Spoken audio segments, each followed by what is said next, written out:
And we're going to go live in 3, 2.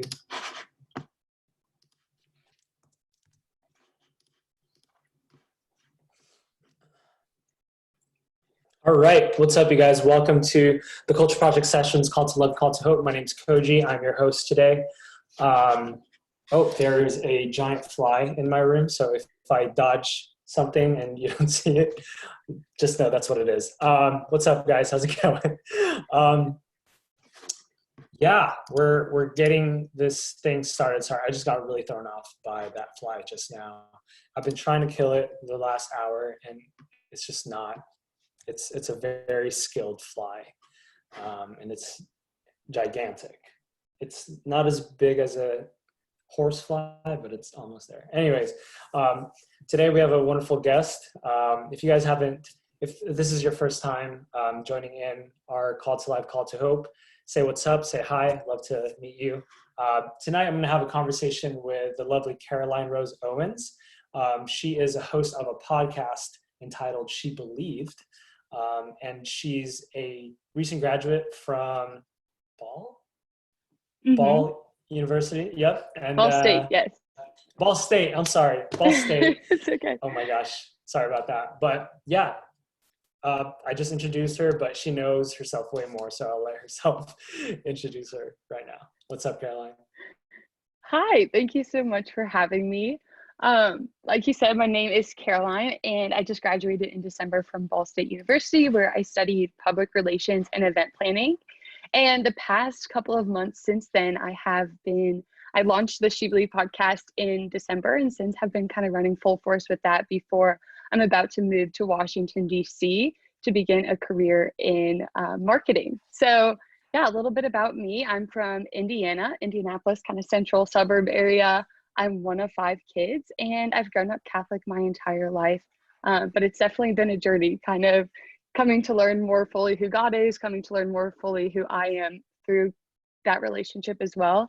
And that's really just been the springboard for my ministry as well. So thanks for having me on today. I'm really excited to kind of just chat about my own journey and however I've gotten, and kind of to inspire other people who maybe have had that call on their heart or inspiration to share the gospel more with others, but haven't been really confident to do so or haven't known how.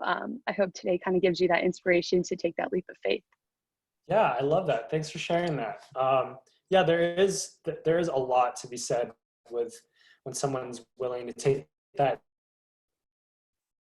to just like share the workings of their heart, and just like we had a conversation a few weeks ago. You were speaking about how you viewed your Instagram account as a journal, and you just invite people into that, which I think is beautiful, and that's a great way to just really invite people into who you are. Can you speak more on that? Like what, like have you always journaled? Is journaling something that you like doing, and the transition to Instagram was just easy? Or yeah, I can say more about that. That's kind of funny. I'm not a big journaler. I don't really prefer journaling as prayer. I have terrible handwriting, so I always get really distracted by that. It doesn't look really pretty, or that my brain is thinking too fast for when I'm writing. And then once I get done writing, I'm already 10 steps ahead. And so it's quite funny that that's kind of how I describe it. But it's more so that in times of prayer, when I feel like something really profound, God speaks to me, it always feels so intimate, but it also just always has this call to action, which I just remember from a very young age. As I remember praying and just thinking oh, this doesn't just apply to me. I could just to mind women, or my family would come to mind of oh, this message is for them too. And it would just be a variety of topics. And so then I would kind of start jotting those things down. So it wasn't a everyday, let me journal in my little diary type of thing, but it was more so those promptings that I felt from the Holy Spirit, I began to jot down. So when I was in college, when I first started doing this, I started the College Catholic just as a little Instagram blog in August 2017. I was a sophomore in college and was just looking for a way to inspire women, kind of build community on the internet, because I had been in college a year.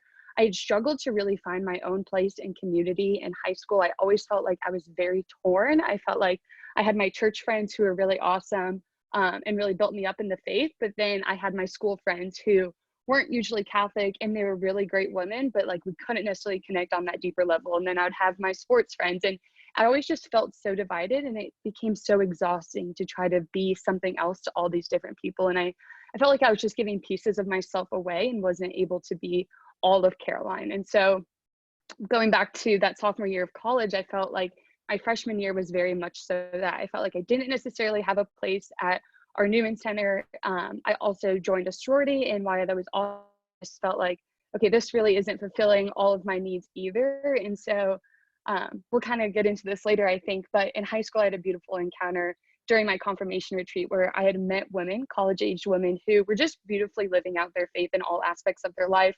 A lot of the leaders were friends, and for the first time, I was really able to see women who were able to live out their faith in all areas and have friends that were striving for sainthood with them. And so while I struggled for that my freshman year, I was like, sophomore year, I don't have it, so I'm going to make it for myself. And so I wanted to just extend that. And so that is why I began the College Catholic. And since then, it's grown and it's ebbed and flowed, especially with different seasons of my life. But it really is just kind of a journal of the ways that God is speaking to me, that I know that he wants to speak into other women's life and encourage them. That's amazing. First of all, just the fact that, how amazing technology can really can really connect us from all over. How did people originally find you on Instagram when you first started? That's a great question. I think one, it was first just a lot of my friends would follow me, or they would kind of share stuff.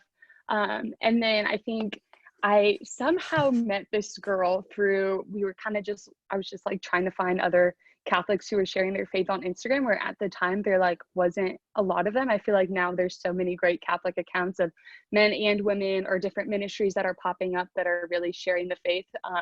But at that time, there really wasn't anything. I know the women's ministry, Blessed is She, had just started. And so I was just kind of finding that and becoming familiar. And I started to make connections. And one of them was a girl, her name's McLean Capshu. She is a Catholic convo on Instagram. She's a focus missionary, but we connected because we had some mutual friends and she lived in Indiana. And so we actually ended up meeting up. We had never known each other. We met up at a random coffee shop and we just hit it off.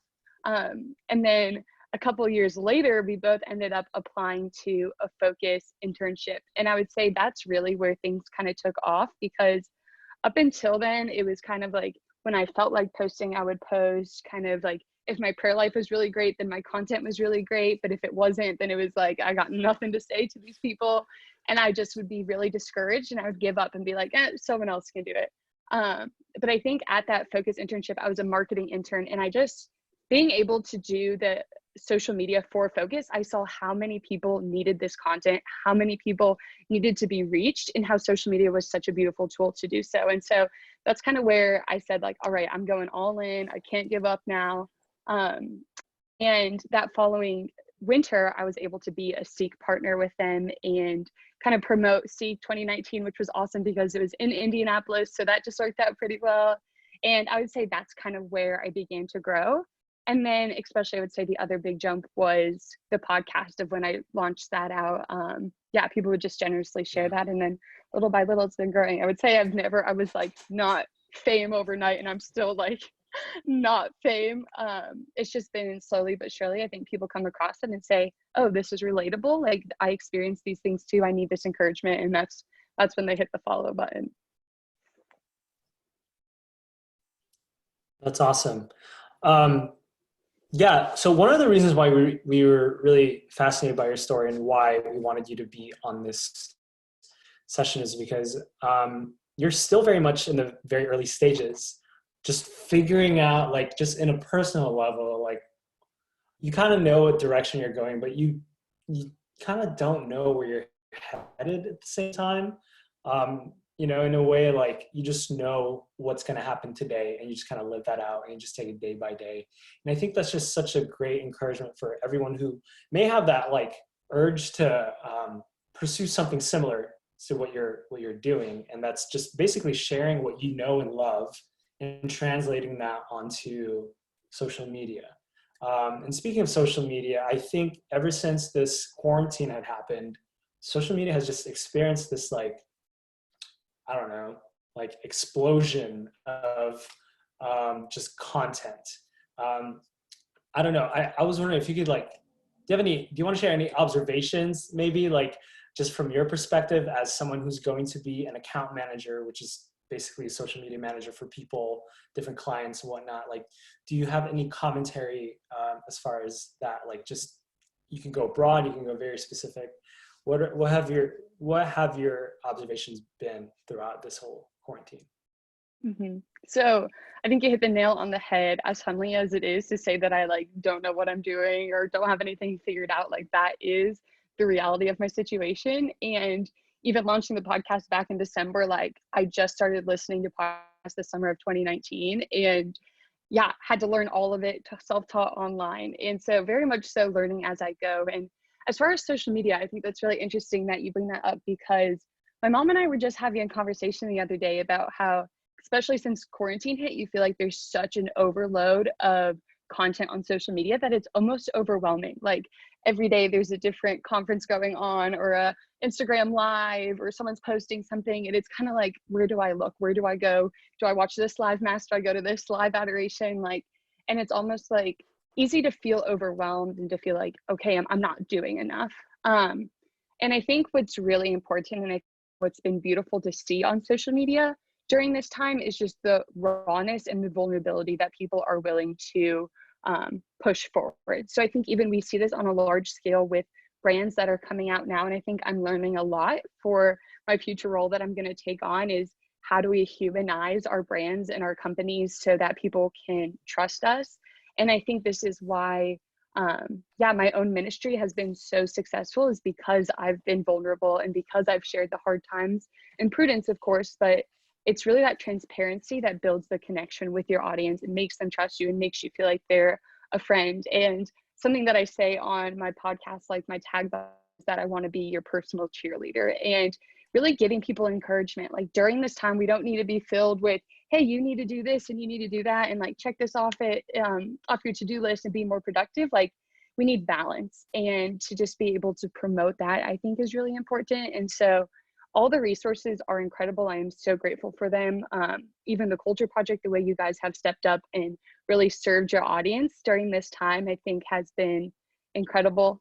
But it's been really neat to see. But I think also just making sure that we're funneling out information to which serves us best.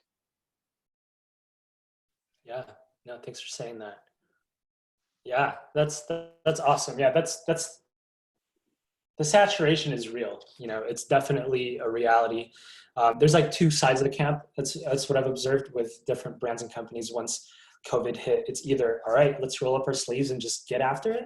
And then there are people who are like, okay, let's step back and let's kind of assess the situation. And both are good. It just really depends on who you are and what you do. So we decided to just get after it, just because it was the news spread pretty quickly that Pornhub had started giving like free memberships, and that's not okay. Absolutely not. Wow. And so just as a response, we wanted to, even before COVID, this whole online presence has been our outreach and our hope to, because our mission doesn't really stop in the classroom. We really believe that like the Culture Project and living out this integrated life is, integrated in everywhere. So, and I'm really happy to see people like you just doing that as well. Could you share what was your journey of starting this podcast? Like, did it take you a long time to finally say, yes, I'll do it? Or was it pretty quick? If so, were there any, were there challenges? What were they? I was wondering if you could just share. Because I know there's probably tons of our listeners here that are interested in possibly starting their own podcast. Oh yeah, there were a lot of challenges. And I think the biggest challenge was myself, and trying to get over the pride and the fear and the uncertainty of like, yeah, I'm not going to be good enough, or I'm not qualified, or people don't want to hear from me. And like I said, I grew up Catholic. I went to Catholic grade school before I went to public high school and public college. And my family was very devout. We prayed together, we went to mass together. And so I had a good understanding of the faith, but I never studied theology. I like can't quote a lot from the Bible. And so I always felt like there's someone else out there that could, yeah, preach better than I could, that could explain the gospel in more technical terms, that has a better understanding of theology, and they're more equipped to share the gospel. And I really think it's been beautiful to see, especially just over the past couple of weeks. I've been leading a confirmation group virtually since they're not able to do their retreat this summer. And just going back and learning more about confirmation and like recognizing that before Jesus was baptized and before the Holy Spirit came upon him, that like God already called him his beloved son. And so before we even do anything, and like when we're baptized, we're called beloved sons and daughters of God. And like there's nothing we have to do to earn that love. But then during confirmation, we're given that spirit of the Holy Spirit to go out, and we're strengthened to become missionary disciples. And so it's been crazy to see how I kind of take that like reversion moment of my life back to confirmation because of those women. But I think more so it's there that I became equipped with the gifts to go out and to really pursue the mission that God had given me. Because before then, I was always just really unsure of what my life was going to look like, what I was going to do, what I was good at. Like I just had a really hard time identifying my gifts. And so when I started the College Catholic, it felt very natural. I remember I would make little like newsletters when I was younger with my sister and my friends just for fun. And so I'd always been into writing. I was in TV in high school. I have always had like a passion for photography, but I just always felt very average at everything. Like I never was the person that was like at the top of the list, like really stand out. And so I always really kicked myself down for that. I was like, Caroline, you're good at this, but like you're not good enough to like actually do it or pursue it full time or whatever it may be.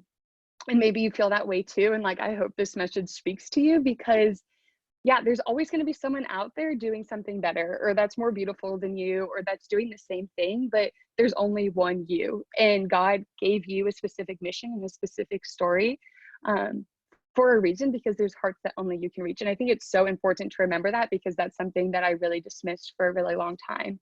And what made kind of my ministry go up and down, because I would believe those lies that I'm just going to let someone else do it. So when I kind of had that idea to do the podcast, it came at a time where I had just broken up with my boyfriend, and I kind of felt like, okay, God, like, what are you doing in my life? All these things that I felt like I had figured out were kind of crashing down. My plans were changing. And a verse that I'd always really held on to in really pivotal parts of my life, kind of in discernment of my vocation throughout high school, etc., was Luke 1:45 is blessed is she who believed that what was spoken to her by the Lord would be fulfilled.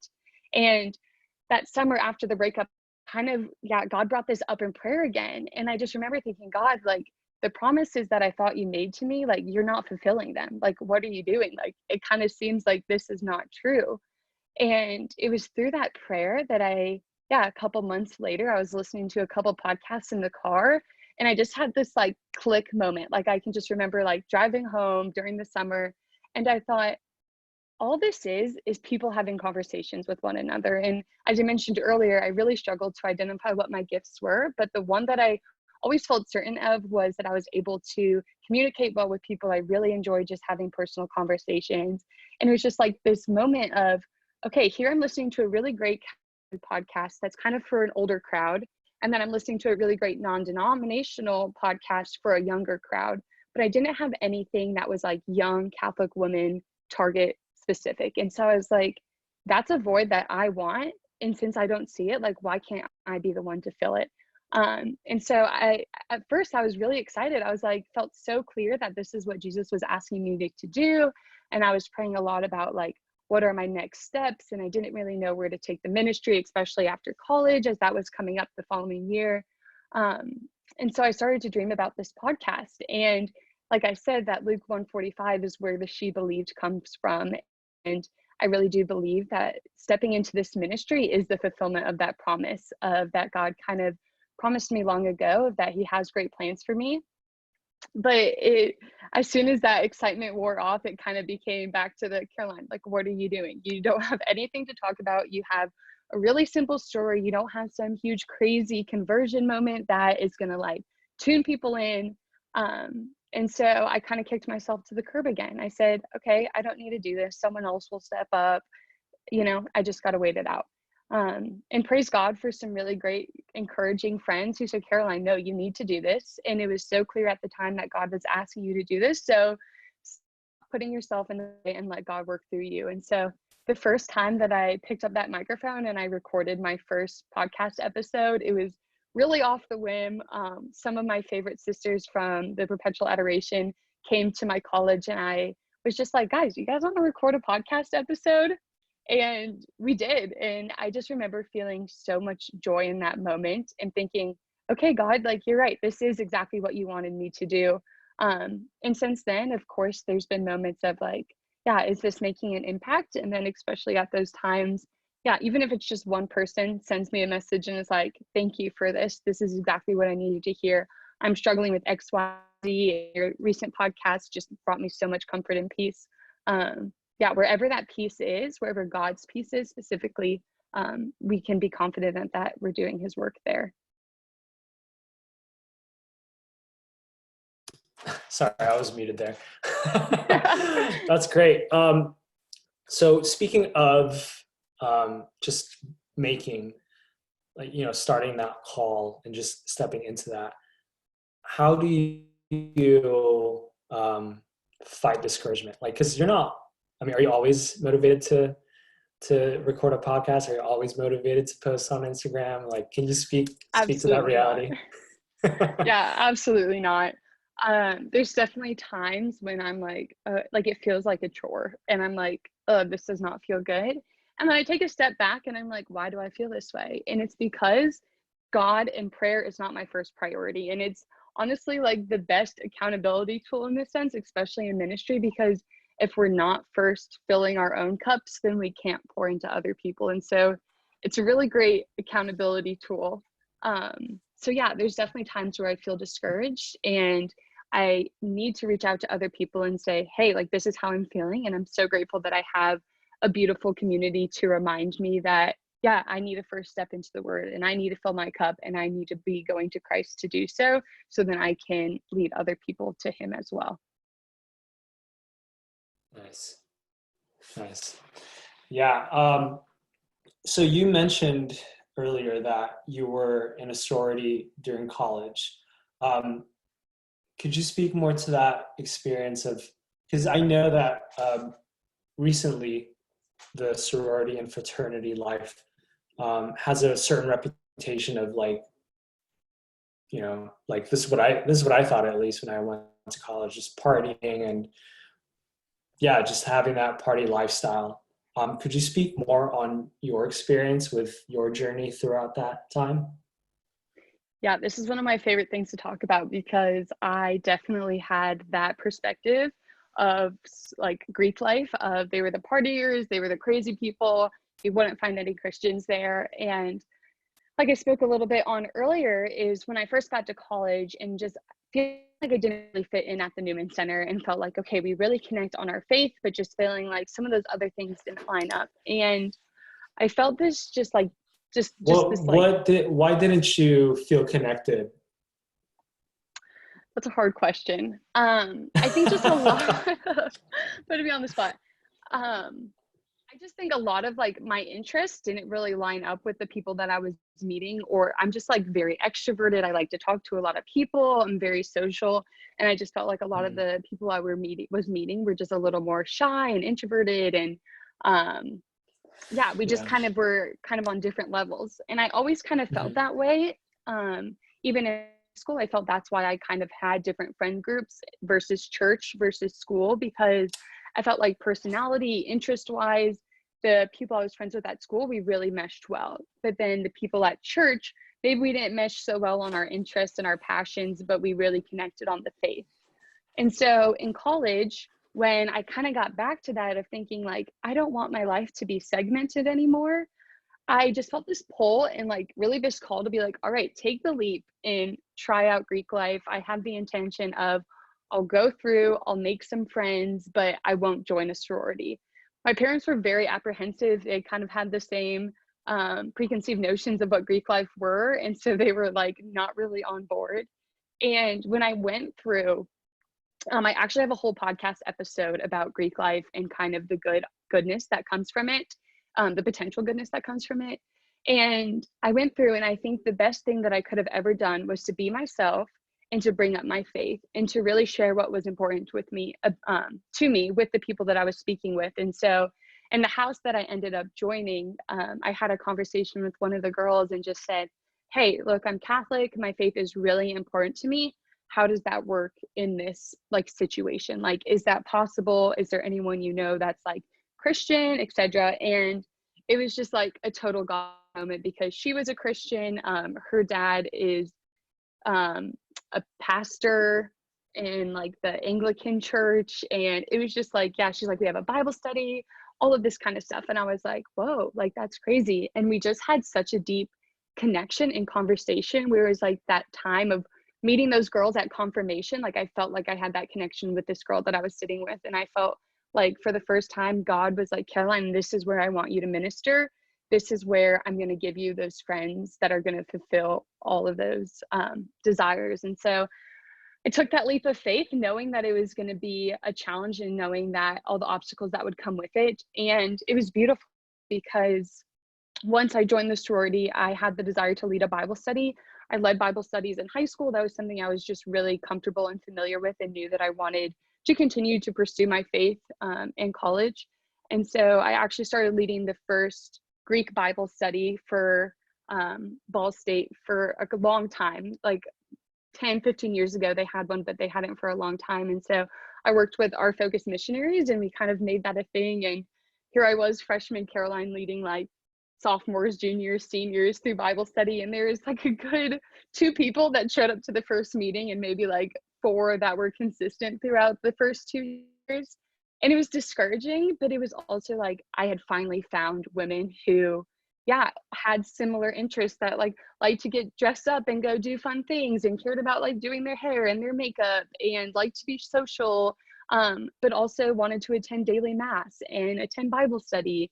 And so it's just beautiful to see how God was working there. But there was a lot of discouragement in kind of trying to minister to my sorority sisters of how do I kind of gently walk around inviting them to Bible study. And so for those first couple of years, I would only invite the girls that I knew were Catholic or the girls that I knew would say yes. I was really scared of rejection.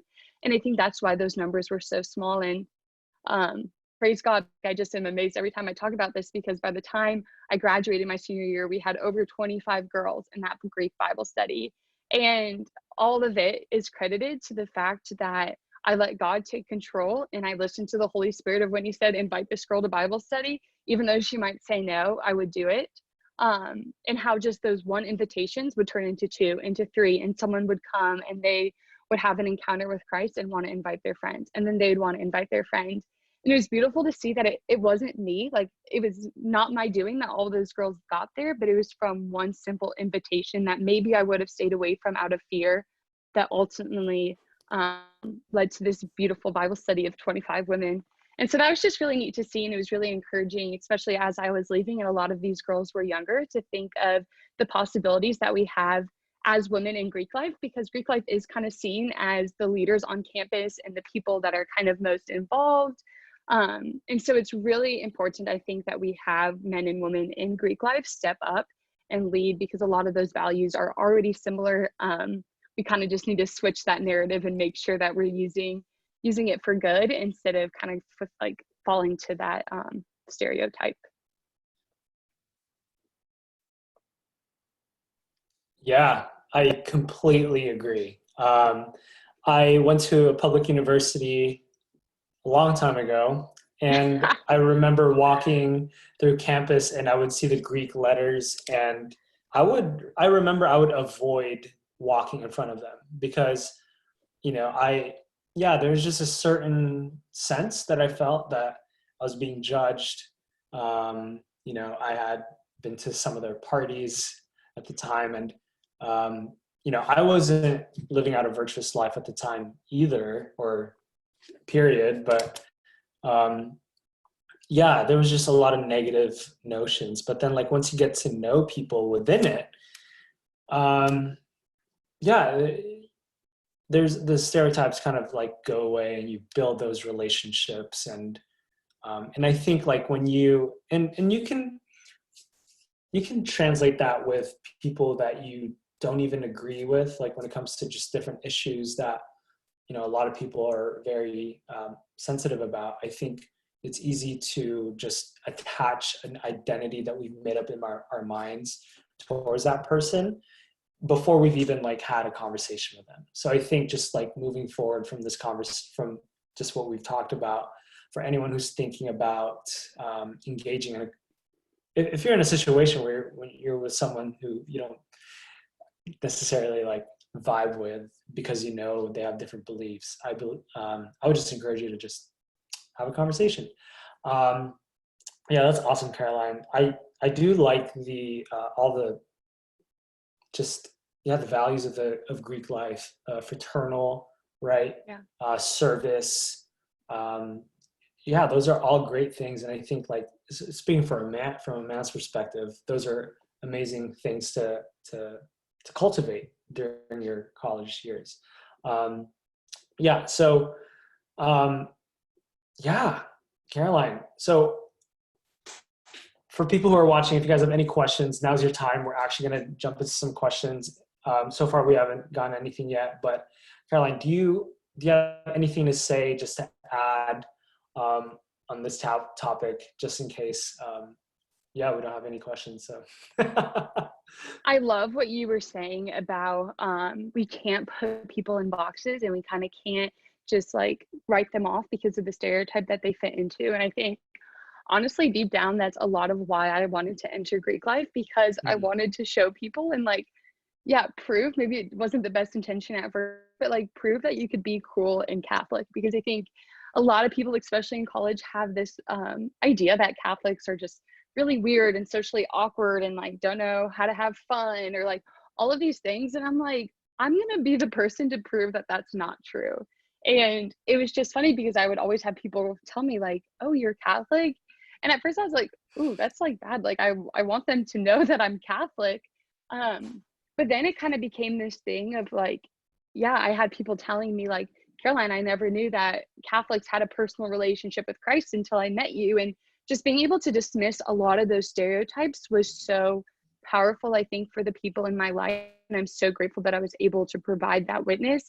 And that is really, I think, why I feel so passionate and why I started the College Catholic to begin with, to prove that like to be Catholic, you don't have to be a certain way. And I think especially women feel this way, like the Catholic woman has to be this like perfect, like super feminine, loves to wear all these floral dresses and like super gentle and quiet and soft spoken. And like, I never fit in that box. Like I'm very loud and outgoing and yeah, I just never felt like I related to that. And so I wanted to show people that like, yeah, you can be fully who you were created to be, and still be Catholic and still be beautiful. And like, we need each and every different type of person to minister to people and bring them to Christ, because yeah, like I said earlier, I'm not going to reach every person and have like help them experience Christ in an intimate way, but maybe someone else can in a more unique way that speaks to their personal heart and their experiences. So I think it's so important not to try to fit anyone into a box or even try to put yourself in a box and label yourself.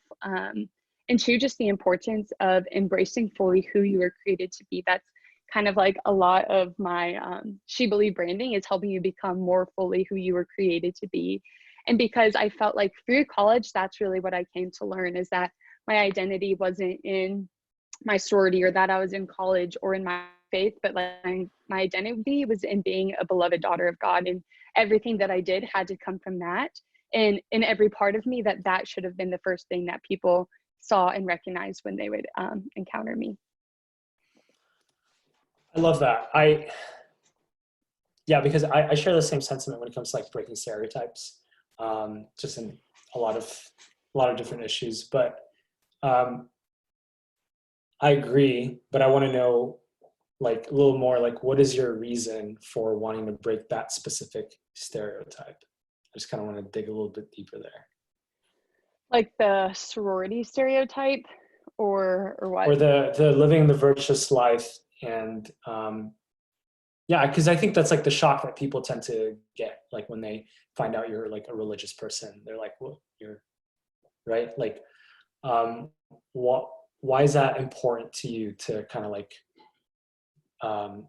yeah, to break that stereotype that like religious people aren't all like boring?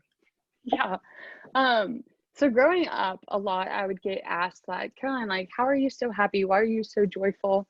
And I've been talking about this a lot recently, which is funny that it keeps coming up, is that my mom always told me when I was young that my name meant joy. Caroline meant joy. And I never believed her until someone pointed out to me that they found it on the internet, that it indeed does mean joy. So my mom was right all these years. But I really believe like that is a special gift that God gave me. And it has allowed me to really just make friends very easily. Like that has never really been a problem with me. I can kind of just be friends with any stranger on the side of the road. And growing up, like I was always afraid to share my Catholic faith. Like that would always be the last thing for me to kind of identify myself as, even though it really was like the most important thing to me, or I would have said that it was the most important thing to me. Like I was leading Bible studies, I was going to mass all the time. But it wasn't really, I think, until I had that encounter with those college women on confirmation and that I saw what it looked like to have your faith implemented into every part of your life, and for that to be the first thing that people noticed when they saw you, that I recognized like, that's where my joy comes from. It's not me, it's not a personality trait, but it really is a gift that God has given me, and that I need to be using that to glorify him. And two, just the awe and wonder that people have when you live differently. Like people are attracted to virtue because it's different, and it's countercultural, and it's difficult. Like people, yeah, it's easy to live in the way of the world, but there's so many empty promises there. And so when someone encounters someone that is living fully alive and that is living in the spirit, like they recognize a beauty in them, and they aren't always able to call that out or know what that is, but they see an attraction and they're drawn to that person. And so I always want to use that attraction to lead other people closer to Christ. And yeah, I think that's really where my ministry comes from, of showing people that you can be fun and cool and yeah, still have all these passions and still like have God at the center of all of it. Yeah, no, that's awesome. I asked you that question because I think that's what I try to do. You know, I had a podcast. It was just like me just trying it out. What? Yeah, it was. It was very low key. Like the first one was recorded in my living room, and like it was really echoey. It was just me and my roommate at the time, and like we were just talking about the most random thing, and then I started just interviewing my friends, and yeah, and then like my personal stuff also has a lot of like faith stuff, and it's mainly because and the reason why I'm just sharing this is because when someone's encountered like a different way of life, right? When they've encountered those people who are living their lives in the best way, and they can tell, and it's infectious. I think that's something that people really gravitate towards. That's good. And I want to share that because I want to share that thing because it's completely changed my life. This idea of living a virtuous life and implementing virtue, the virtues of chastity, and the virtue of patience, you know, like all these different virtues, and actually living them out. It is possible. And I think that's one of the reasons why we exist as a people, right? To remind people that it is possible to live out a life of virtue and be good and be fulfilled, especially in terms of like sexual integrity, you know, like saving sex for marriage, which is something we believe and promote, because it's something that's been tainted by society. It's something that's been just painted in a very terrible light, as prudish, as repressive. But unfortunately, people have just been misinformed, and encountering people such as yourself and just all these people that we've met in our lives in our journey here in ministry. Yeah, I'm just grateful to be reminded of that fact, that it is possible and it is great. Yeah, someone said it. It's just like when a poor person has found bread and they just tell other poor people where they found bread. And I think that, like, for me, just makes it that much better. Okay, well, we're running out of time. Caroline, thank you so much for joining us tonight. Really appreciate our conversation. If you guys want to check out Caroline Rose Owens, her website is carolineroseowens.com. Check out her podcast, her website, her Instagram, follow her. She has some good content there. Caroline, do you have any last things to say to the people? Just thank you so much for letting me spend this time with you guys. It has been really enjoyable. And please know you can always reach out if you have any questions, if you want to start a blog or a podcast, or how to start a Bible study on your campus, all of those things. I would love to chat with you guys about that and share more of kind of practically how I did all of that. Because I know sometimes that's another big hindrance that keeps us from doing some of those things. So also, I just want to mention, or comment on what you were saying before of that attractiveness of living a virtuous life, of how wrong our culture has the idea of freedom and what it means to make choices and have the freedom to do whatever we want, of how often that leaves us feeling so empty, and how God gives us these guidelines and asks us to do these things because he wants us to have true freedom and the utmost joy. So just being confident in that. And I think that's why those people are so attractive, is because they show that more joy comes when we follow God's command, instead of feeling depleted or that we're been taken away of anything, but we've really been given so much more. Amen. Thank you so much, Caroline. And for all of you guys listening, thank you so much again for tuning in. If you like what you're seeing here, stay tuned, because tomorrow we're actually going to continue our sessions with Ask a Priest on Friday, tomorrow, 12 p.m. with Father Ryan Mann of the Archdiocese of Cleveland. He's going to be tackling the question, is celibacy natural? Which is a very, very, very interesting topic. I would tune in if I were you. And then we're going to continue with our book study with Dr. Edward Stree's book, Men, Women, and the Mystery of Love. I think we're tackling chapter 9 tomorrow. We'll be joined by Lucas and I believe it's Mara. I'm not entirely sure, but Lucas and a couple of our missionaries will be diving into that, and it's going to be great. And once again, thank you so much for all of your support, liking and sharing our videos.